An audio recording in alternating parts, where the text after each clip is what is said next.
Welcome to the show, overall founding father, Rodney Balmain. Rodney, thank you so much for taking the time out to talk to us. No problem, Tom. How are you today? Wonderful. Let's jump right on in. I mean, there's been so much that has been said, so much has happened since the brutal and vicious bear spray attack on you and the other judges.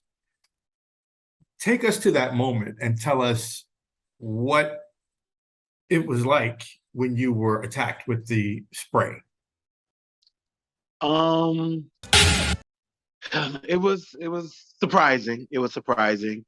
Um, the young man came out and walked for the 10,000, and he was chopped by one of the judges. And then initially he walked off, and then a few seconds later, he came back out, walking towards the judge. Um, to speak to him, and his house members or different people or whomever grabbed him and pulled him back.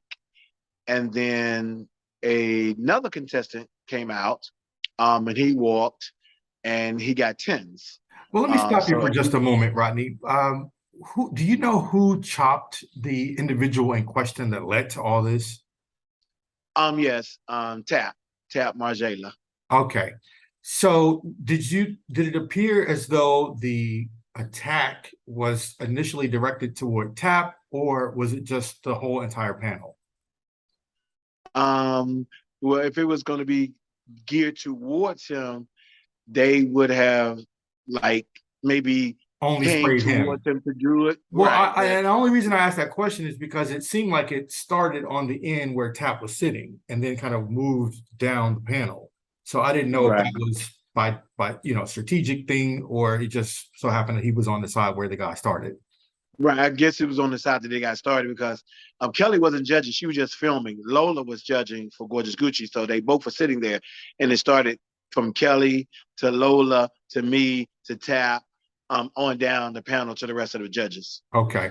So he gets chopped, he comes back. Is there any indication at this point that an attack is imminent? Not at all, not at all. I was, we actually thought when the mace was sprayed by his boyfriend. Um, that's who actually did it. His boyfriend. Right. It looked like it was setting up to do a production or something for the next Okay, person so that's a to get very to. important point because in the video we see the boyfriend, the attacker, walk back up to the panel and he appeared to stand there for a short period of time before the spraying began. So when he walked back up, no one at that point realized that there was something about to happen. Nobody saw him holding this bear mace in his hands at that point. No, I didn't see anything. If I would have, and I'm a normally check out my surroundings and stuff like that, I would have definitely got up or said, "Hey, y'all, come on, let's go," or something. But it just looked like somebody was preparing for the next setup for the production or to do something like that. So that's what I was under the impression of at that time. Gotcha. So, okay, so he walks back up, he stands there for a moment, and then the spraying begins. And you get blasted in the face with bear spray. Just describe what that was like, because I've never been sprayed with bear spray. I've been sprayed with mace as part of my training in a previous career. So I know what that sensation is like. But bear spray, and I have to remind people, bear spray is much more powerful than typical mace because it's for bears. And so, what was that like getting hit in the face with bear spray? It was definitely it was like it was a stinging sensation. It was like a burning sensation is what more word, because it wasn't painful. It was painful because it was in your eyes and all on your skin burning. So I immediately jumped up and ran over to the door to go outside to get some air, in hoping that the air, counteracts a little bit, just to give a little bit of cooling sensation to it. But yeah, I went outside and Were you it was blinded just temporarily? Yes, and from the initial, and then once I had to keep opening my eyes so I know where I'm going, of course. So, but it was burning. Um, Did you think that while you had been temporarily incapacitated by the spray, did you think another attack might happen? That maybe somebody might try to physically assault you at that point? but that didn't.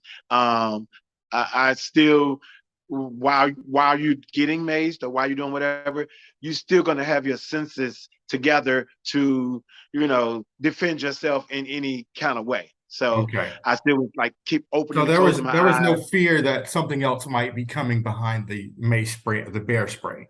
No, not at that time. Okay. Um, and so how long did that pain last? I mean, because Tap said it, I saw him post that a day or so later he was still feeling the effects of the spray. How long did it last for you? Um, about the same, about the same.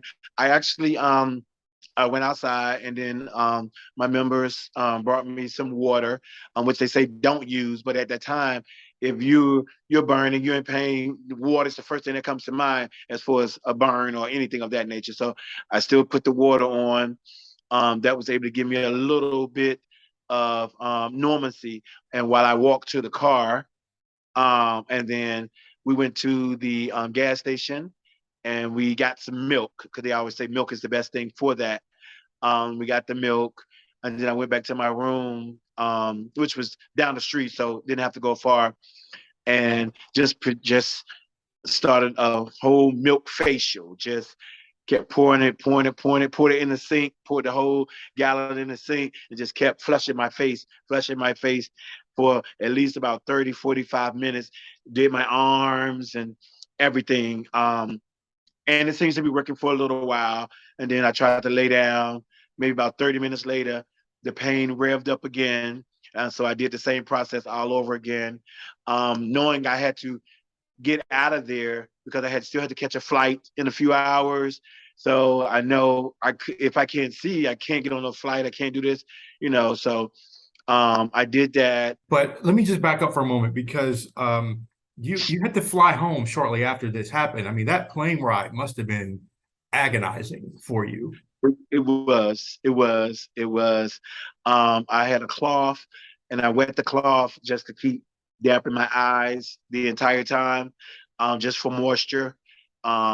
It it helped a little bit, but I made a purpose of going to sleep so I wouldn't have to deal with pain or deal with Right. anything. So Have you I had a went. I chance did to go to the doctor yet or to the hospital? Did you have to go to the ER or anything? I did not. I did not. When I was out there, I was going to go to the fire truck was there. I was going to go check that out. But once I got home, and I had to go straight to work from the airport, so I went to work, and I was squinching like the computer, like the whole time I was there. So I had to leave early to do that. So I just So came you're home. at work with vision problems and still suffering the effects of the attack. Correct. Wow. I Correct. mean that, we I can't even, I'm trying to put myself in your shoes and the other people's shoes. I don't even know. I cannot grasp what that must have been like. The pain, the just the sheer surprise that you might have felt after something like that happened. I don't even know how you dealt with it. I'm trying to piece that together. Yeah. It was. I, I don't know. It just me and my spirit was just like, you're a fighter. Let it go. Get over it. You can find another means to take care of the situation. And then but once I got home, got some Visine, did another little milk regiment. And then I woke up the next day, um, felt a little better. Eyes were still a little bit, but once I got situated, I felt better. Was there, did you have any swelling or redness of the Oh, eyes? redness. It was blood red. The eyes were blood red. That kind of just really cleared up yesterday. Even though I was still able to see, the eyes were very, and I wear reading glasses.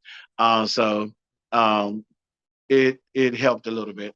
I was going to say, I know you already have particularly bad vision, and I assume it's due to the age, but this must have really Oh, you'll find a way, right? You'll find a way. So when I start, I'm going to take out all what I have for these guys on you, Tom. So yeah, stay professional, sir. Well, this must have complicated already, problematic vision. But if you have any photos of the redness, I'd love for you to send those to me so we can add this into the story as well. I will not. I will not.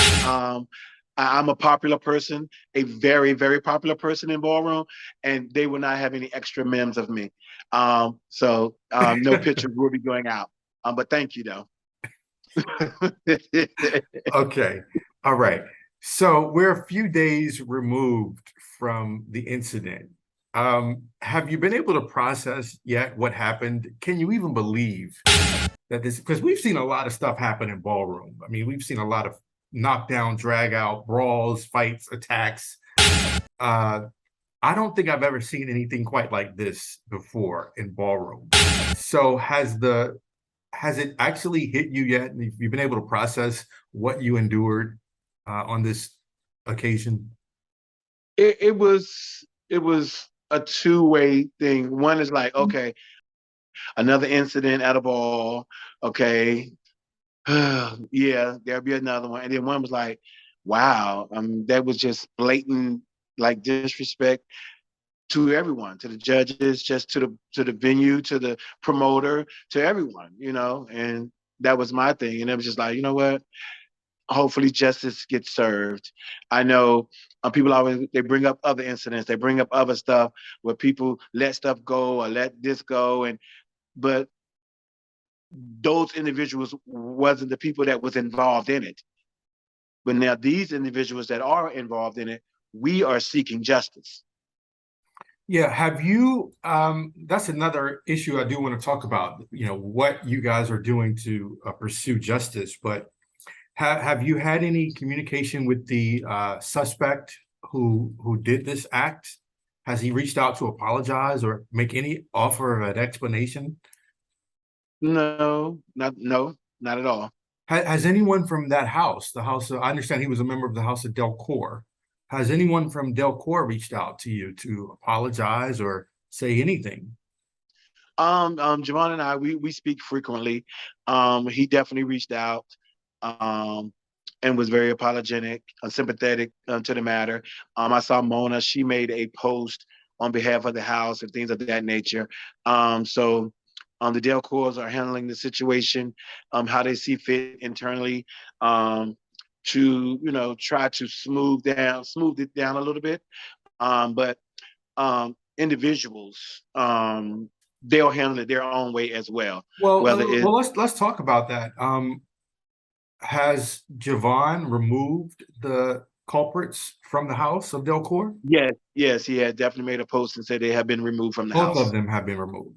Yes. Okay. So let's talk about justice and what that looks like. Have you made a police report? Are you pursuing charges, criminal charges? What's that look like for you? Yes. I received an email with information from another person who had already filed charges, and they said if you want to get on the case or get on the claim as well, send me the email to the police officer, the detective actually, that's handling the case. So I sent him my information, and he called immediately and had me to run down the situation, asked me was I pressing charges, asked me a whole bunch of other questions, and I said yes to every last one of them. So your Because intention is to press charges, and because this is the important thing, is one thing to press charges, it's a whole separate thing to actually show up in court to testify. Oh, I will be there. I will be there. Okay. What charges are they looking at for this guy? Did they say that?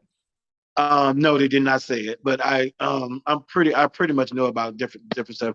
Like it could be attempted. It's assault. I don't know if it was assault with a deadly weapon. Attempt. It could go high as attempted murder, because that is a bear mace is a highly thing that's used for that type of animal. So Well, using I it don't on know. humans is Yeah. against the law.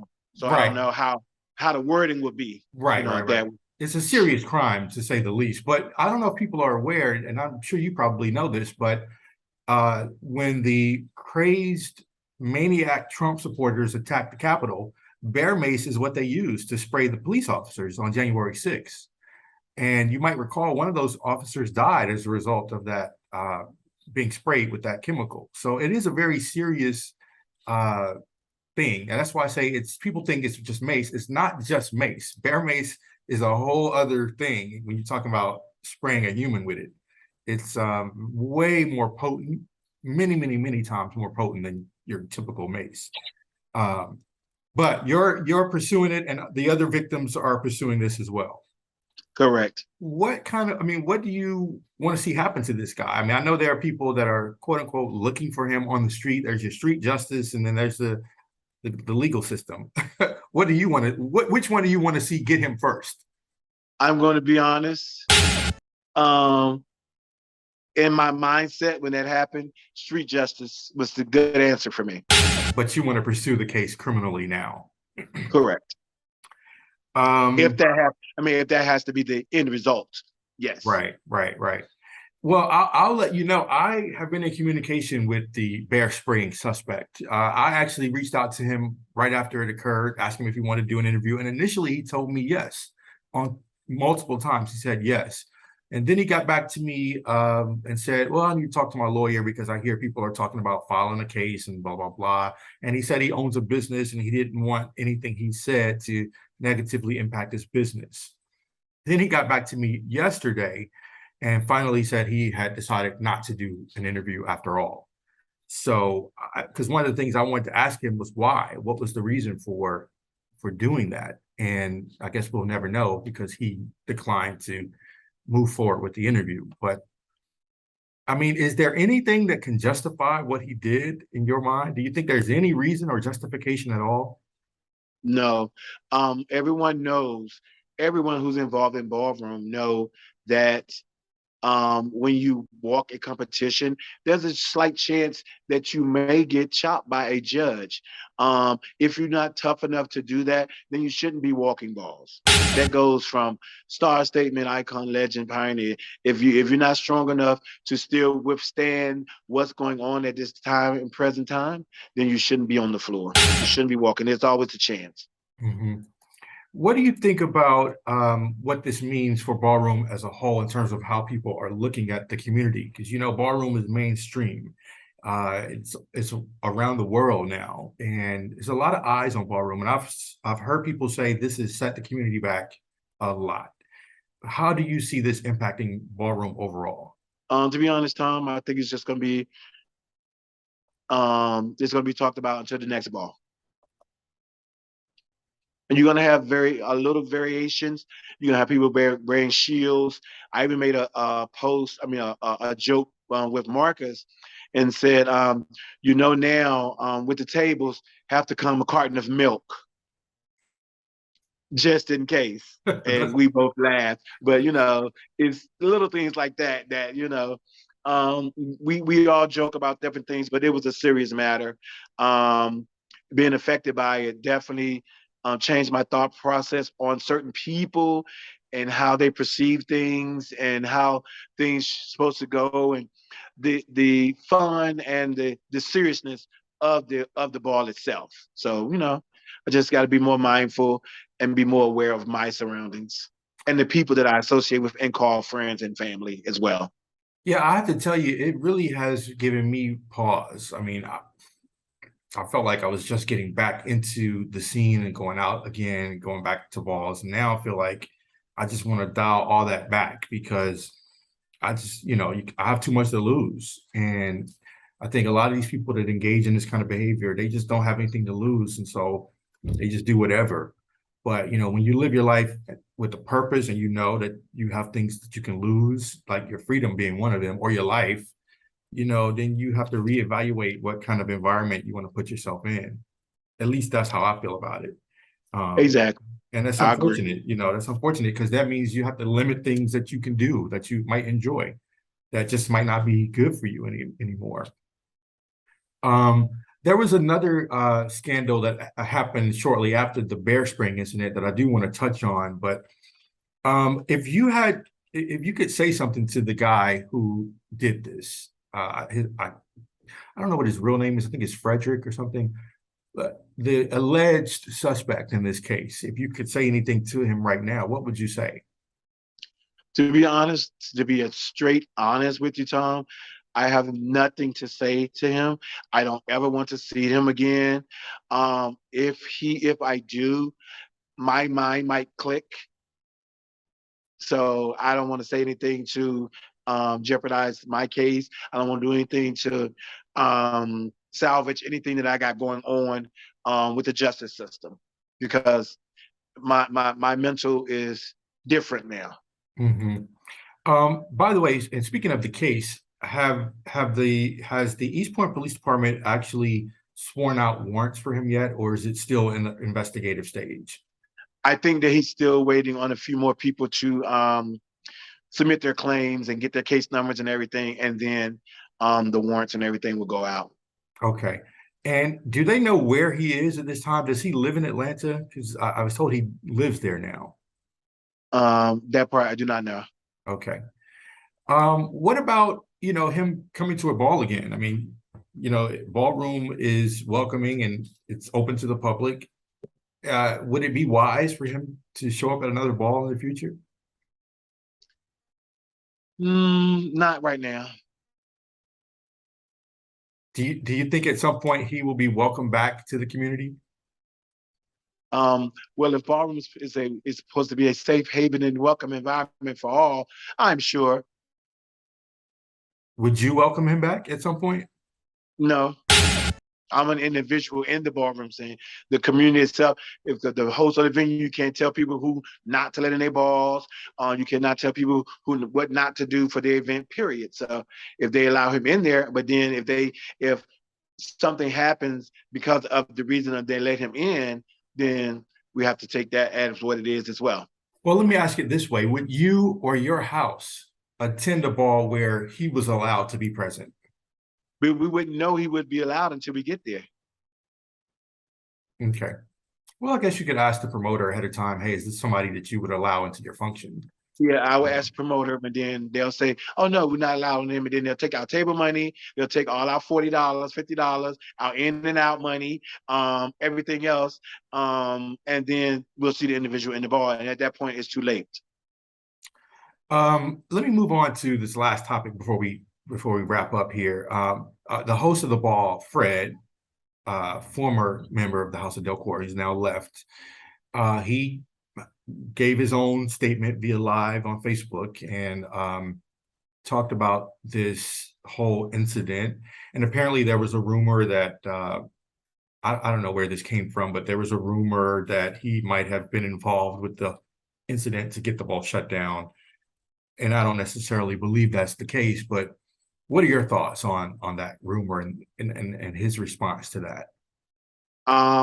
If he said the rumor, I 100% don't believe that Fred had anything to do with that and being a setup to shut the ball down. I 100% do not believe that at all. Okay. And then, of course, after the bear spraying scandal, there was the chicken eating scandal. After the ball was over, Harold, Jack, they were downstairs eating the goddamn food. Eating the goddamn food. Harold ate enough chicken for to eat the whole goddamn house. And of course, Jack put a statement out yesterday declaring he will not be shamed for eating that chicken. What are your thoughts on that? I don't have any comments on that at all. Jack also mentioned that he ate way less chicken than Harold. Is that believable for you? Oh my God. Oh my God. No comment. No comment. Okay. Well, Rodney, I do want to thank you so much for taking the opportunity to talk with us and sharing your story of pain and your story of being a victim in this brutal, vicious attack that you and the other judges suffered. By the way, have you had a chance to talk to any of the other judges to see how they are doing and what kind of lasting effects they might be suffering at this time? I spoke with a few of them, and also I spoke with a few of the people that were behind us standing up that got a little whiff as well, just to see how they were doing. And some of them are going in filing charges as well. So Yeah, it seems like this group of victims is like all of you guys have collectively said, you know, this is I guess the straw that broke the camel's back, and everybody seems to be on board with taking a stand and demanding justice and action. So okay, well, listen, Rodney, we want to thank you so much for taking the opportunity to talk to myself, Tom Blumenthal, and you know, I do want to just express my, I don't know what the right word is. I'm sorry this happened to you guys. I really am. It was very unfortunate. And I hope that you can begin to put the pieces together to get over it. I know that, you know, there may be some lingering effects in terms of emotionally. The emotional scars last much longer than the physical scars. So hopefully you're able to get beyond this and move on, you know, and of course, while seeking justice at the same time. most definite, top of the list. Okay, well, listen, keep us posted on what happens with the charges, if and when he's arrested. If you could come back and let us know and keep us abreast of what's going on, I would really appreciate it. Not a problem at all, Tom. Thank you for having me.